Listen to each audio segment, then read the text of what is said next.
Howdy, my totally tubular gamers. We're back with another video.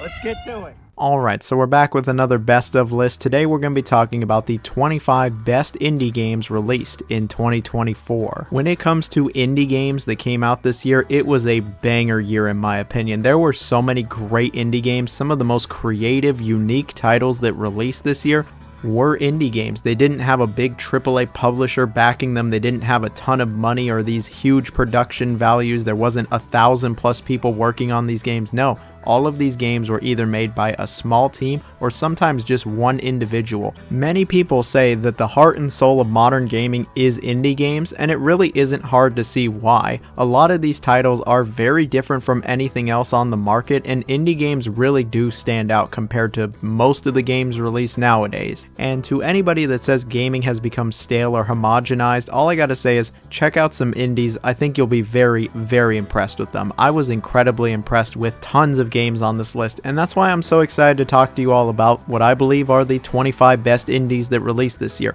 As always, I didn't play every single game that came out this year. I tried my hardest to, but I wasn't able to play every single game. So let me know down below of any indies that I missed or maybe ones I should check out in the future. I would love to know. So with that, this intro's gone on long enough. Please like, share, comment, subscribe. I got the Patreon and the super thanks. Any support is truly greatly appreciated. Seriously, thank you all so very much for the support, especially this holiday. I really do appreciate it all. Let's get to the list. What's number 25? Well, to be completely honest, I'm actually combining number 25 and 24 together. I have them both at the bottom for very similar reasons. So in the number 25 spot, I have Click Holding, and in the number 24 spot, I have Kinetopet. I have both of these at the bottom because they aren't so much video games, more so experiences. There isn't much gameplay to either of these. Like, yes, you are interacting with them to an extent, but not as much as any of the other games on this list. Both of these games are very narrative focused, and they have some really cool narratives. But I won't go into any more details here because I really don't want to spoil like anything. I just have trailer footage playing. I will cut things short and just say that these are both very cool, memorable experiences. They fall into the horror genre and have plenty of creepy, unsettling moments. And I think both of these are experiences that will be sitting with me for quite some time. They're only available on PC, but they are very cheap, so I got no problem recommending them. So in the number 23 spot, we have the game Chained Together. If you're unfamiliar with this one, it sees you and up to 3 other players being, as the title implies, chained together as you go through a very difficult obstacle course to get out of hell. If I could describe this game in one word, it would be rage. This game is incredibly rage-inducing, whether you're pissing off your friends that you're playing with, whether you're getting mad at yourself if you're playing solo, or maybe you're streaming the game or creating content on it and you're all just getting really mad at each other. This game is total rage bait. It's going to make you mad. The game was designed to be incredibly difficult and brutally punishing. The entire game consists of you just doing 3D platforming and going up, up, up, up, and more up. And if you fall at all, you fall all the way back down until you land on something. From one small mistake, you can lose minutes of progress, if not like an hour. It's just ridiculously punishing. It can be from the stupidest little mistake, and the 3D platforming is no joke here. They constantly are finding new ways to just make it extremely difficult, whether you're balancing on these tiny little platforms, doing borderline leaps of faith, or having to contend with the suspicious physics. You are just trying to get to the top and not rip your hair out. I tried playing through this game with 3 other friends, and honestly, we couldn't do it. Like, it's just so difficult. You need to be incredibly patient, communicative, and you're gonna need a lot of time on your hands. I ended up playing through it on easy, where you can just respawn wherever you fall with a buddy, and yeah, we did get to the end that way. So I have at the very least seen the entire game, and all I gotta say is, yeah, it gets pretty repetitive. There's no variety here. There's no boss fights, there's no puzzles. You really are just platforming up, and the game is constantly finding new ways to just fuck with you. It really is one of the most punishing video games I've ever played.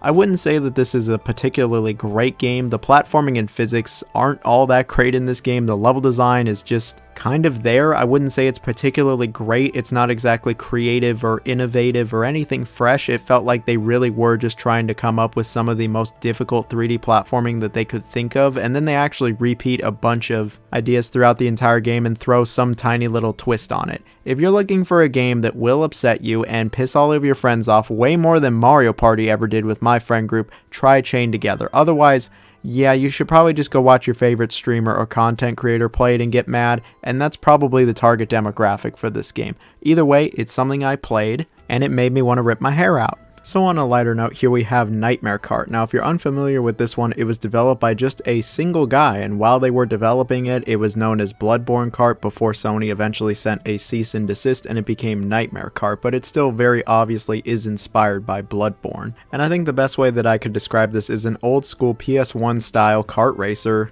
that really is just a love letter to Bloodborne. If you're somebody who loves Bloodborne, you love the lore, the characters, the story, the bosses, you're gonna eat this shit right up. Sure, it's not exactly the same when it comes to names, but it's pretty obvious what everything is supposed to be. The fan service alone gets it on this list. But outside of that, it's a decent little kart racer. It's not phenomenal by any means. I'm not gonna say that the controls or the drifting or the sense of speed is incredible, the track design is great, or the boss fights are really engaging. No, none of that. It's all passable, it's all decent enough. It feels nice enough for the most part. There's a few tracks to race on, there's actually a few bosses that show up. Obviously there's a ton of fan service with these items, characters, tracks, etc. But it all comes together for a fun little 1 to 2 hour experience. The game is completely free and it was made by just one individual, and with that in mind, I think the game is great. I unironically think this is one of the best racing games of the entire year, and if you're looking for a fun, quick little throwback to older kart racers and you happen to like Bloodborne, maybe check this one out. So the next one we have is Forgive Me Father 2. This is a boomer shooter that very much has Lovecraftian roots. It sees you playing as a priest in a mental asylum who's definitely going through the thick of it. He's having a few episodes and fighting plenty of Lovecraftian creatures.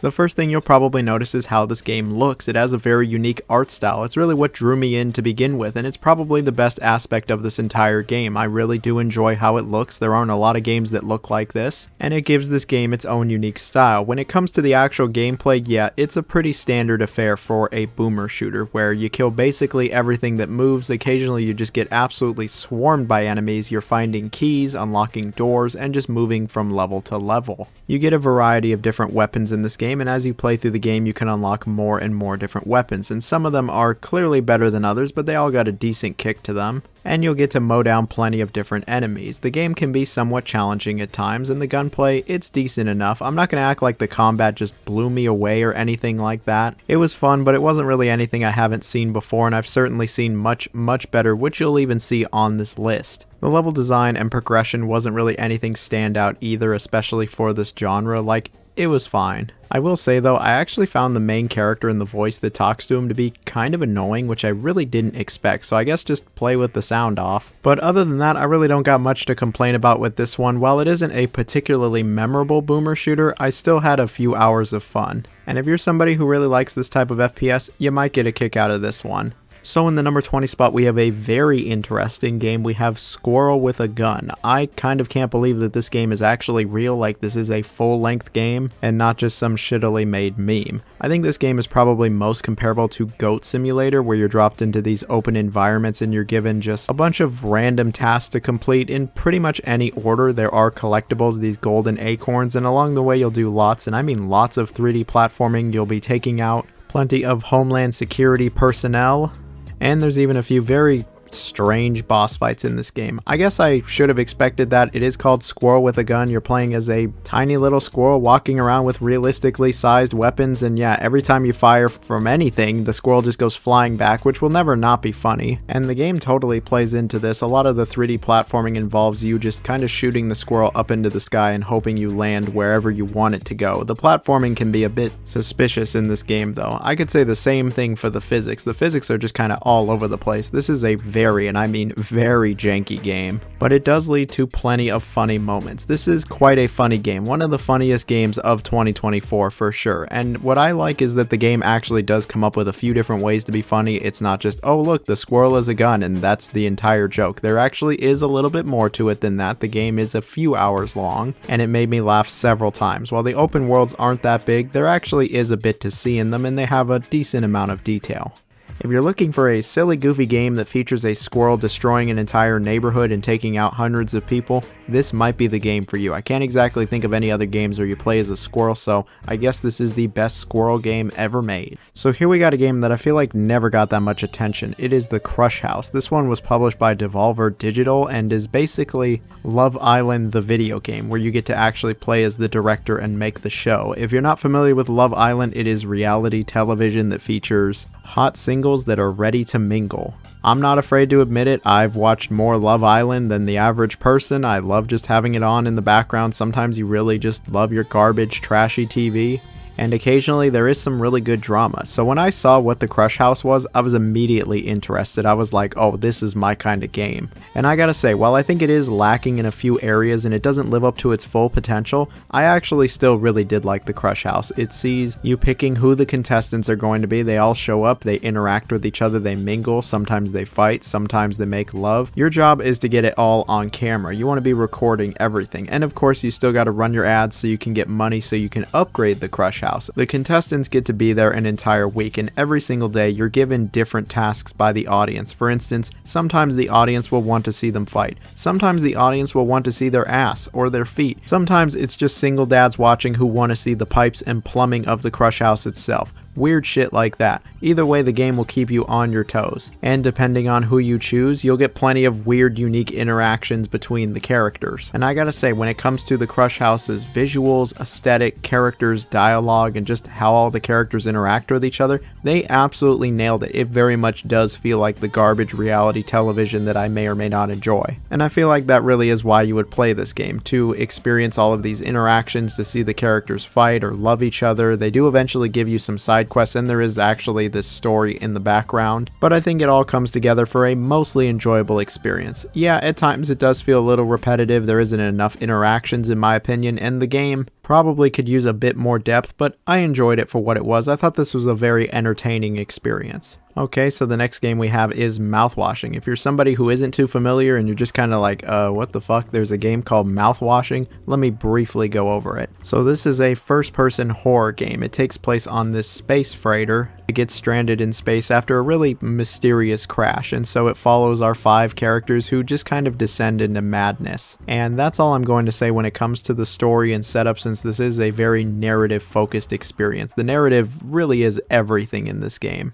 And if it's not the narrative, it's the visuals. This obviously looks like a PS1 style horror game, and I think the game has a great aesthetic, vibe, and mood to it. The soundtrack isn't half bad either. However, when it comes to actually playing this game, it's very basic. It really is just kind of a walking simulator where you occasionally solve a really basic puzzle, but a majority of the game is just taking in the characters, the world, and really piecing everything together. The story is incredibly intriguing, engrossing, and it's told completely out of order, so you really have to try to piece everything together. And I enjoyed this non-linear storytelling. I also really enjoyed the characters. They're all very different from each other. They have incredibly distinct personalities, and you learn a lot about them in the 2 to 3 hours it takes to complete this game. This was a very memorable, depressing, unsettling experience that lived rent-free in my head for a few days, and if you're somebody who likes psychological horror and you're okay with it being just kind of a walking simulator as you take the world in, I absolutely recommend this one. I think this is one of those games that will really stick with you, and I wouldn't be surprised if in a few years a lot of people are calling this a hidden gem or a cult classic. I don't really want to say any more on this game since I don't want to accidentally spoil something, so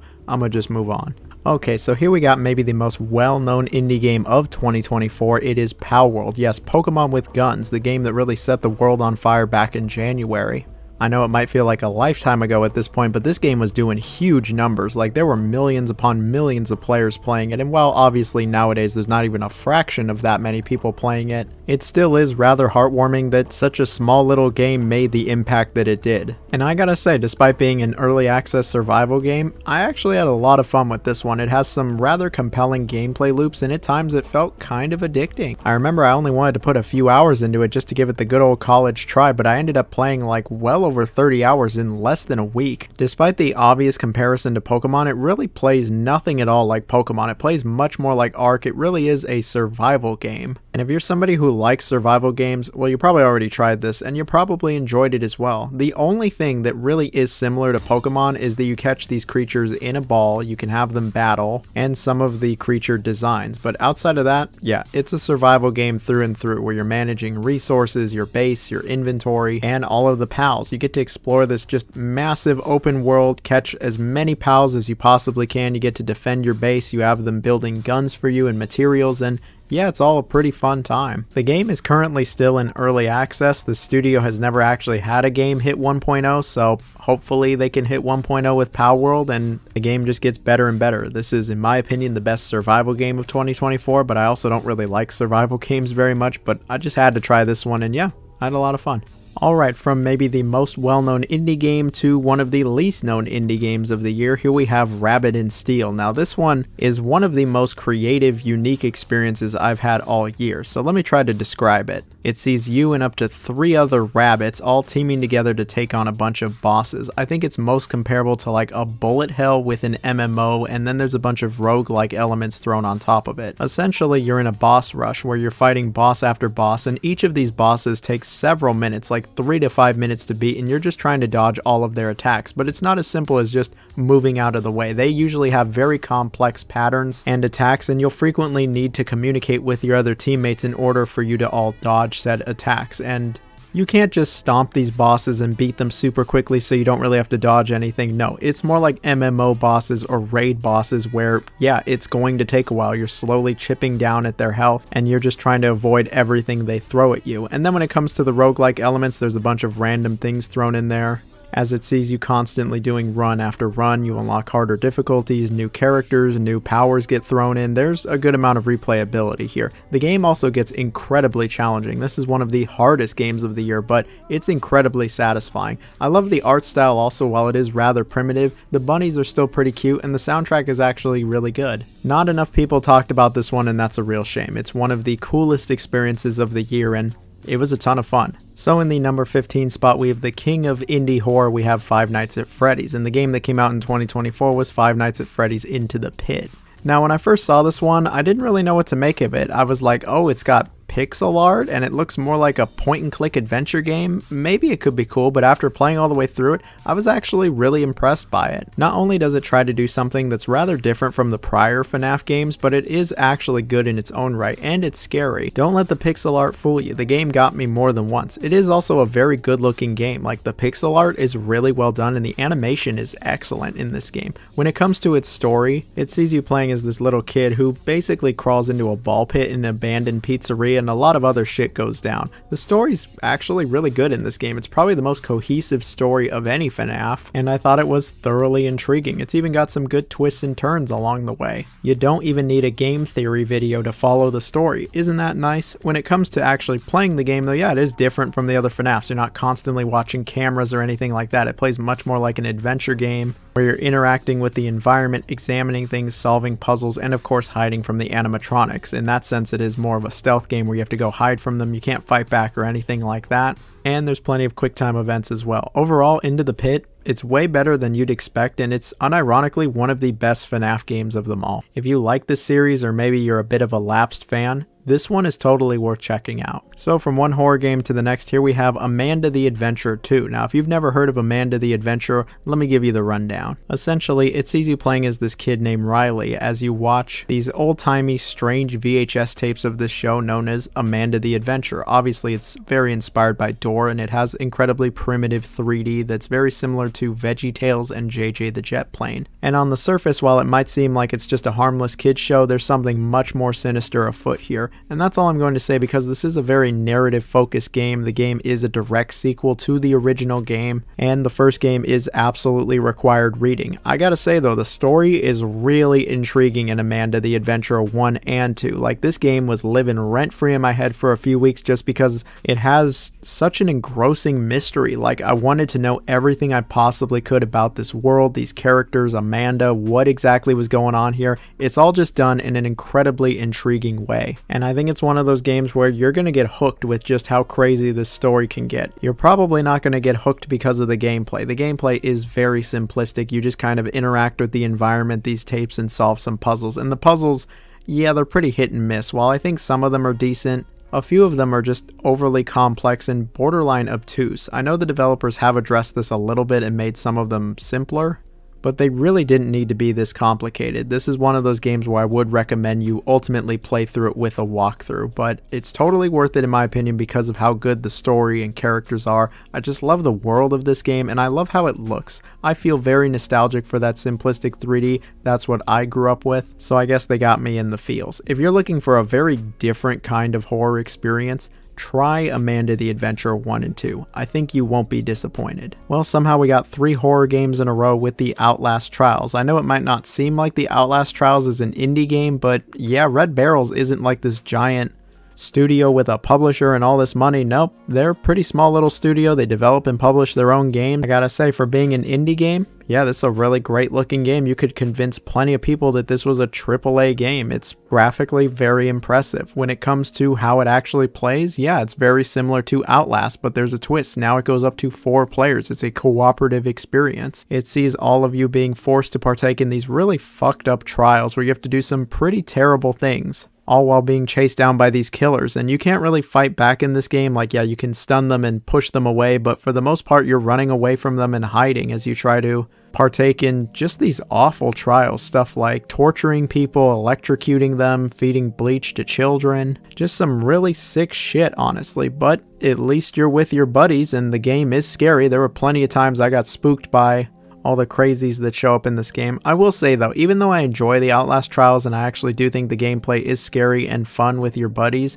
it certainly does start to get stale. There's a reason the other Outlast games were only like 5 to 6 hours long, because once it starts getting over like the 10-hour mark, it does start to get a bit repetitive. At least there's arm wrestling here, and the arm wrestling is goated. It is the best arm wrestling of any video game. I just had a ton of fun with the arm wrestling. The shit was hilarious. But outside of that, if you're looking for one of the best cooperative horror experiences, the Outlast Trials is absolutely up there. Is it for everybody? Is it one of the scariest games I played? Hell no. But man, it was actually pretty entertaining, and it's arguably the best of the entire Outlast series. It certainly has the most content, that's for sure. Well, we're kinda at the halfway mark. In the number 12 spot, we have the Plucky Squire. If you don't remember what this game is, it's the game that starts in the storybook and it kind of plays like a Link to the Past, but eventually you actually leave the storybook and go into the real world and it becomes more like a 3D platformer. And it's very graphically impressive, not just for an indie game, but in general. There are no other games that look like this, and I gotta say, I love how the Plucky Squire looks, whether you're in the storybook or in the real world. Like,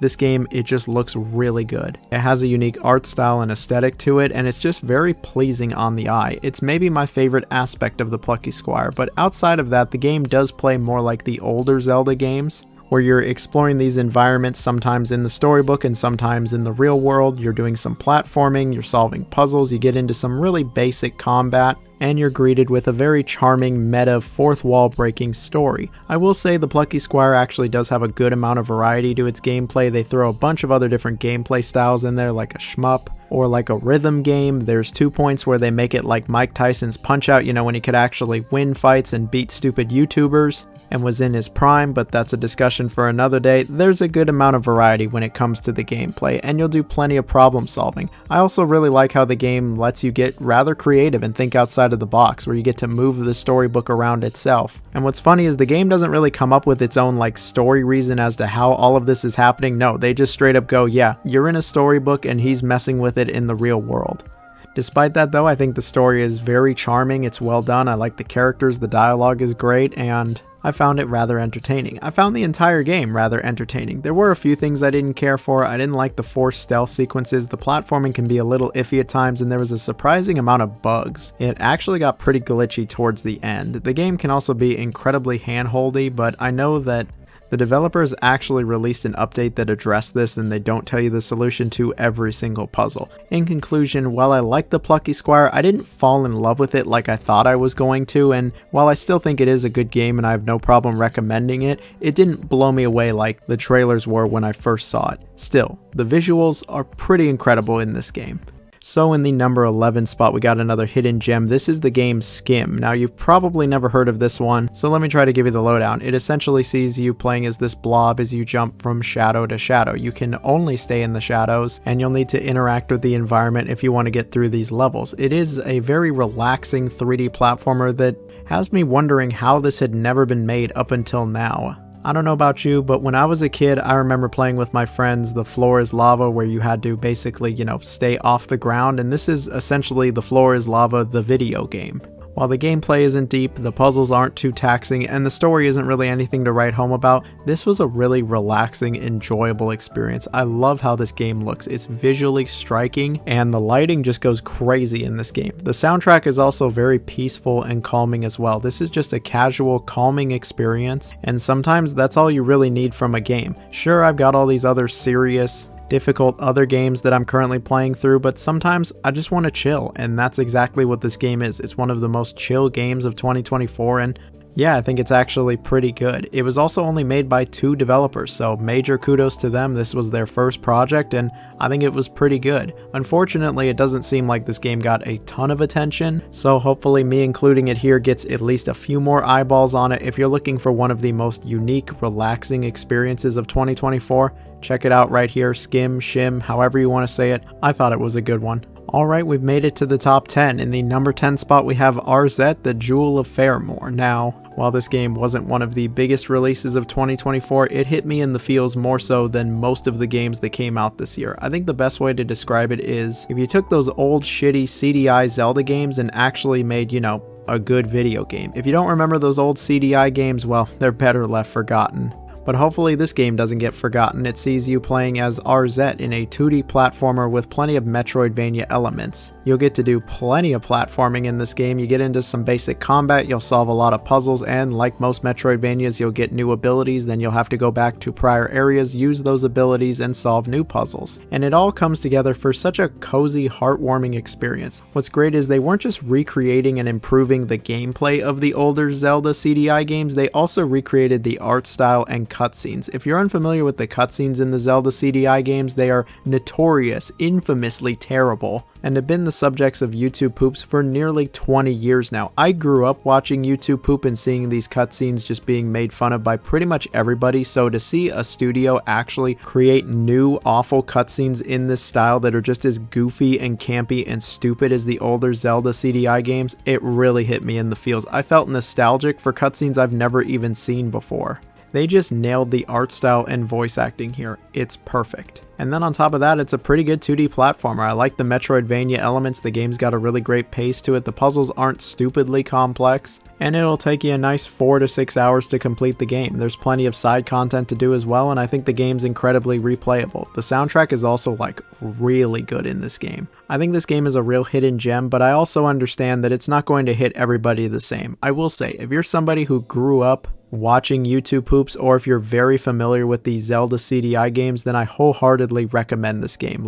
It is a great recreation of those older games, and it's so much better. And if you're somebody who's completely unfamiliar with everything I've been talking about and you just see a really goofy looking 2D platformer, I still think it's worth checking out also. For the number 9 spot, we have Victory Heat Rally, a racing game that is very much a throwback to older racing games where it's an arcade racer, there isn't an ounce of realism here, and you get to go really fast. And I gotta say, this is without a doubt in my mind the best racing game of 2024. This was a really bad year for racing games, but Victory Heat Rally, it is the shining diamond in the rough because this game is actually a ton of fun. It really is a callback to older racing games in the best of ways. You go insanely fast in this game. It is a great sense of speed. The drifting feels awesome. The drifting feels really good. And then you get to just go. The game's got a great presentation and art style to it. I really love how this game looks. It's got a certain mood and vibe to it that I just really dig. The game's got a great soundtrack to it also. The game's got decent track design even. It's designed so that you go as fast as possible. You do some big ass turns so you can build up this huge drift meter and then boom, you just blast off. While there is some offline multiplayer that's pretty fun and even a time trial mode, I actually really enjoyed the single player story mode here. The game's got great pacing to it and it's constantly giving you new events. They don't just recycle a bunch of content or tracks over and over like plenty of other racing games do. No, there's actually a ton of different race tracks, there's different objectives, there's like these side races you get to do that are totally different from the main races. There's boss fights where it's more like Tokyo Extreme Racer. As you go through this campaign, you unlock different colors and characters to race with, and it ended before it got repetitive or stale. Like, it was just incredibly enjoyable. I haven't played very many racing games in 2024, but man, this one was one of my favorites, and it was just one of my favorite indie games overall. If you're somebody who likes racing games at all, I highly recommend that you check out Victory Heat Rally. There's nothing close to realism, and it's as arcade as it gets, but it's just fun, pure and simple, and I really loved it.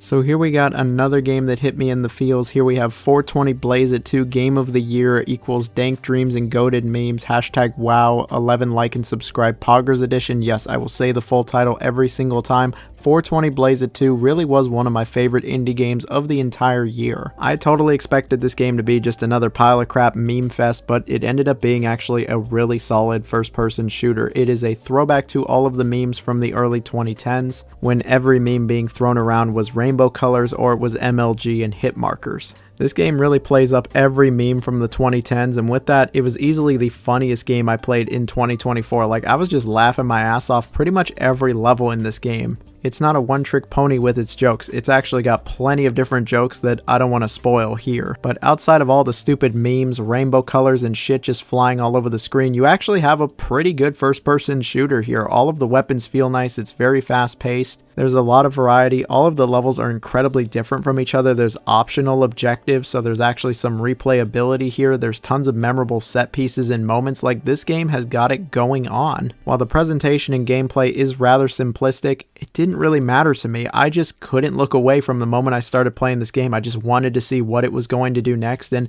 I was having a ton of fun while doing it. There's 11 different levels, and genuinely, every single level is wholly unique, and no two levels are even close to each other when it comes to memes, similarities, or what you're doing in them. And it's got all of the funny sound clips you remember from the 2010s, like, oh baby, a triple, or damn son. And we could be here all day talking about this game's memes, but I'm not going to do that. I'm going to just say, if you're somebody who remembers memes from the 2010s, or you're looking for a funny game that happens to actually be a pretty good first-person shooter, look no further. 420 Blaze It 2, it's a good one. So here we have one of the most overlooked games of 2024, and that is Dungeons of Hinterberg. I did not see like anybody talking about this game, and that's a real shame. It's not the easiest game to describe. Essentially, it's a mashup between older 3D Zelda games and, I guess, Persona. The game takes place in this mysterious new tourist hotspot known as Hinterberg, which is in the Austrian Alps. It sees you playing as Louisa, a burnt-out law trainee who's taking a break from the corporate life to take on these dungeons. See, this tourist hotspot has a bunch of dungeons, complete with tons of puzzles and monsters to even face off against. It's kind of like a theme park of sorts, where people come from all over the world to slay these monsters and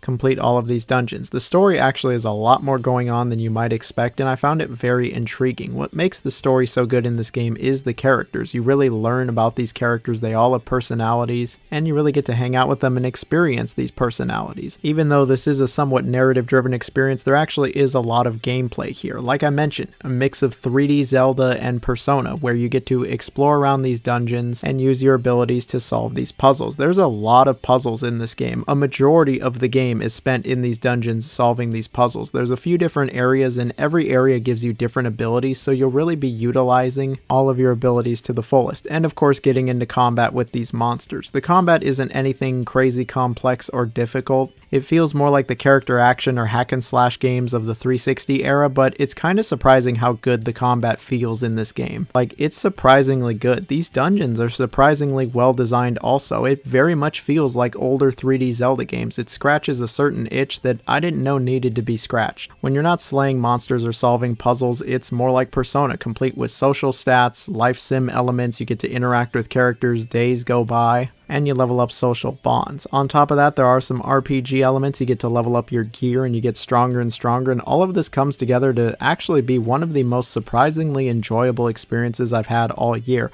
I didn't really know what to expect with this game, but once I was done with it, I was thoroughly impressed. I also really love how this game looks. The art style is very striking, the cell shading is really great, and the soundtrack is nothing short of spectacular. It's actually really well done. Like, genuinely, this is one of my favorite indie games all year, and it makes me kind of sad with how overlooked this game has been. Don't sleep on Dungeons of Hinterberg. It's way better than you might expect, and if what you've seen here interests you at all, I highly recommend that you check it out. It's even on Game Pass if you don't want to buy it.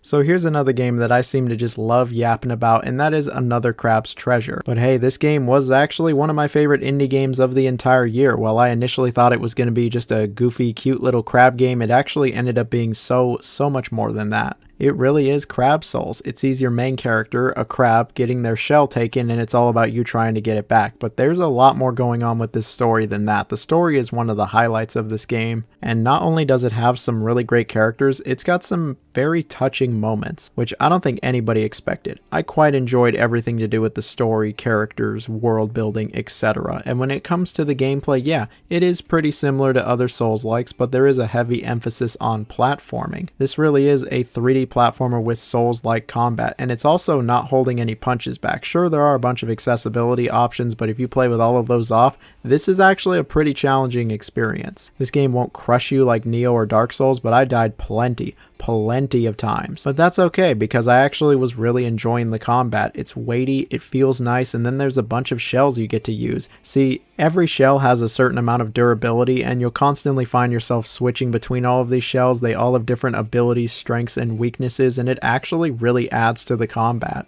There's also a really great enemy roster. You're not just fighting the same 3 enemies over and over. They all have different attack patterns, strategies, animations, etc. There's a ton of bosses here also, and this is really where the game gets challenging. But when you aren't in combat, it's mostly a 3D platformer, and I thought the platforming was really good in this game. It also has a very good sense of exploration. The game rewards you constantly for going off the beaten path, and some of these areas are just absolutely massive. But unlike, say, Black Myth Wukong, they actually give you good shit if you go and explore. The game makes it worth your time, and you'll want to explore all of these areas because the level design is pretty good, the combat really comes together, the presentation's nice, the music's good, the story's good. Yeah, this is just a good game through and through. So in the number 5 spot, we have maybe my favorite horror game, at the very least new horror game of the entire year, and that is Crow Country. This is another game that I've been yapping about, but for a very good reason. It's a throwback PS1 style horror adventure, but it also has a ton of modern sensibilities, and I just really enjoyed this game, and the moment I finished it, all I wanted to do was go back and play it again, which is not something I can say for a lot of games on this list. It sees you playing as Mara Forrest, a investigator who goes to this strange theme park known as Crow Country after hearing reports of some weird shit going down, and oh yeah, there's some freaky deaky shit going down here. I love the story to this game. The mystery is really great. It's incredibly intriguing. The characters are well done. Mara is a great main character. She's got a good sense of humor, and I found her to be just incredibly likable. Something that they absolutely nailed in this game was the atmosphere. The atmosphere is killer in this game. It is so well done, and the same goes for the presentation. I just love how this game looks. The vibes are immaculate. The mood totally on point. They did a wonderful job. And when it comes to the gameplay, yeah, it really does play like the older survival horror games of the PS1 era, where you're exploring around these environments, finding key items, using them with other items or the environment, you're solving puzzles, and you're getting into scuffles with these creatures. The combat is pretty simple in this game. You kind of just aim and shoot, and yeah, it does feel a little awkward. It's easily the weakest aspect of this game, but it's nothing terrible. What I really enjoyed about Crow Country was the sense of exploration. I really wanted to explore every nook and cranny, explore every single aspect of this theme park, and what's really cool is that the game doesn't have fixed camera angles. Instead, it is a fully rotatable 360 camera, and the game really does take advantage of this. Certain puzzles have you turning the camera, certain items are hidden unless you have the camera at a certain angle, and I thought it was really cool. The game also has a great soundtrack to it. All in all, Crow Country is not only one of my favorite indie games of the entire year, but just one of my favorite games, period. There's tons of secrets, it's incredibly replayable, and if you're somebody who likes horror games at all, I absolutely recommend you check out Crow Country. You will not be disappointed. Okay, we're in the top 4 now. In the number 4 spot, we have Mullet Mad Jack, one of the craziest first-person shooters I've ever played.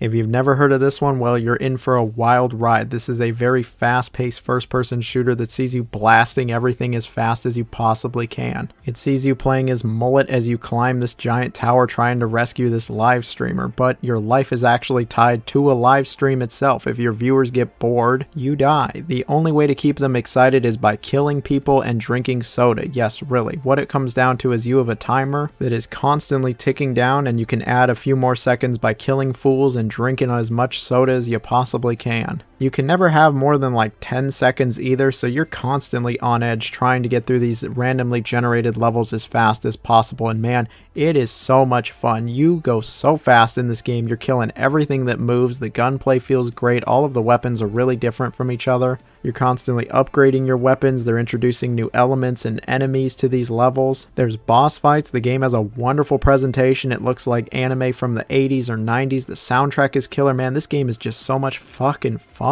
This is some of the most fun I've had with any game in 2024. It just goes absolutely nuts, but I could not get enough of it. The game is also incredibly replayable, and all I wanted to do was play as much of it as I possibly could until my fingers started to hurt. Like, damn, I could not believe how good this game actually was. If you're somebody who likes first-person shooters at all, like legit at all, Mullet Mad Jack is totally worth checking out. From one crazy FPS to the next, in the number 3 spot we have Angerfoot, one of the most insane video games I've ever played. This game goes crazy, it goes nuts, it just gets absolutely ballistic. It sees you playing as the titular Angerfoot, who gets his kicks stolen by an evil corporation, and so he just goes on an absolute tear until he can get all of his shoes back. Not to sound too reductive here, but the gameplay really is like Hotline Miami, but in first person. You die incredibly quickly in this game, but so does everyone else. The game is very fast paced, and while you get plenty of weapons and those are pretty effective, most of the time you're just kicking the shit out of everything. The kicking feels so good in this game. You're kicking enemies, you're kicking doors down, you're kicking projectiles back. Like, the kicking is really great in this game, and you get tons of different shoes that all have different abilities, and the kicking just never got old. I was having so much fun kicking everything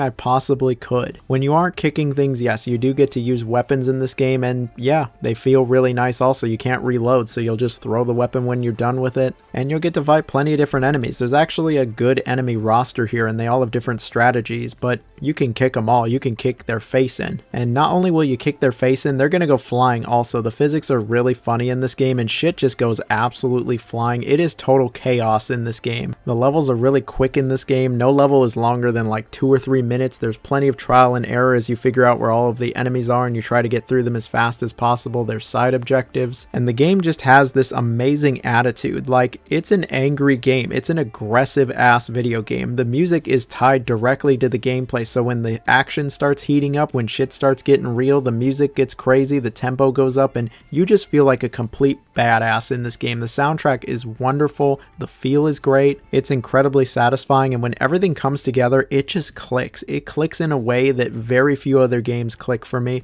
I know this game isn't for everybody, but man, this was one of my favorite video games all year. I really just had so much fun with this game. All I wanted to do was play Angerfoot from the moment I started it. It's one of my favorite boomer shooters ever, and at this point it's just kind of one of my favorite FPS games. I can't wait to go back to Angerfoot. I really need to go back to it at this point already. Like, it was just so much fun. The music's great, the presentation's great, I love the world of Angerfoot, it all feels really nice. Like, the game just goes insane, and I really think it is worth checking out if you like Hotline Miami, if you like aggressive games or fast-paced games, or you're looking for your next FPS. Oh, check out Angerfoot. You will not be disappointed with this one. So in the number 2 spot, we have Animal Well. Originally, I did have this game in the number 1 spot, but after reflecting over the entire year, it has moved to number 2. But don't let that distract you from just how great Animal Well is. Not only is this one of the best indie games of the year, but this is one of the best games you could play in 2024. I really didn't have any expectation for this game. It was only after word of mouth that I decided to check it out, and man, I'm glad I checked this one out. This game is easily one of the best Metroidvanias that I've ever played. It sees you playing as this thing, I don't even really know what it is, and you're dropped into this just massive open area and are told to just go explore. That really is what Animal Well is all about. And throughout the game, of course, you'll get new abilities, and those new abilities allow you to explore new areas. You can go back to older areas to go explore them, and man, this game just nails it when it comes to the sense of exploration. This game has some of the best sense of exploration of any video game ever made. I wanted to turn over every stone. I wanted to check out every nook and cranny. I wanted to find every secret. The game is full of secrets. Every single screen has a secret, and the more abilities you get, the more ways you can do problem solving, and you get to find even more secrets. Like, the secrets are just crazy in this game. There are so many. Also, the game really wants you to explore as much as you possibly can. The exploration was nothing short of brilliant here. This is one of those games where I really don't think you should be playing with a guide. Go in raw, experience everything for the first time. Don't look up any of the puzzles or where you're supposed to go. Figure it out yourself. I think you're going to have a really great time. The controls are great, the platforming feels nice, the atmosphere is really great. I love how this game looks, and it was just incredibly memorable. When you figure out some of these puzzles, when you find or uncover that next secret, it feels really great, man. I never found myself lost in this game, and all I wanted to do was just explore it more and more. I expected to only play like an hour or two of this game the day I started it, but I ended up playing it for like 6 hours straight, and it was like 3 in the morning because I was just having such a good time. I was like, what's next? What's the next secret? What's the next puzzle? What's the next ability? There's not even any combat in this game. It is purely just exploration, and it does such a great job. The game was only made by one dude, and you know what? He did a good ass job. This game is totally worth playing, and it really is one of those must play experiences from 2024. It was such a good game. But then we have the top indie game of 2024. It should be no surprise at this point, it is Balatro. Balatro is one of the best indie games I've ever played. It's one of the best games of the 2020s, straight up. Like, this is just a phenomenal video game. I knew it was probably pretty good. I had heard a lot of good things about it. It was even nominated for Game of the Year, but how good could it really be? Well, I played it, and that's all I really needed. I don't really care much for this style of game. Card games really aren't my cup of tea. This kind of roguelike isn't really my cup of tea, but something about Balatro just hits totally different. This game just does so much crazy shit you would not expect. At its core, it's a poker game with roguelike elements, but there is so much more to this game. This game just has an insane amount of replayability, depth, and it really just never gets old. No matter how many countless hours I put into this game, I just find myself wanting to come back to it more and more. This game's like mesmerizing. It's hypnotic even, with its cool visuals, amazing music, and addicting gameplay. I love this game's art style, its attitude, the noises, the sound. Like, it's all just so well done, and the gameplay just has more depth than almost any other game I've ever played. I am not exaggerating. You can have so many different runs. There's tons and tons of jokers, which really do mix up everything, and it has just been so good. Like, I have put a ton of time into this game, and it really has not gotten old. There's so many different ways to play Balatro. You can have tons of different combinations, run types. There's a ton of variety here, and the way you play one run might be completely different from the last. It all depends on the jokers you get, what deck you're using, and I really can't explain it. Like, there's people who know Balatro is amazing and one of the greatest games ever, and then there's people who have never played Balatro. There's really nothing in between. Just talking about it right now makes me want to go back to it and play some more. I got like a bazillion other games to play, but I ended up just playing a ton of Balatro because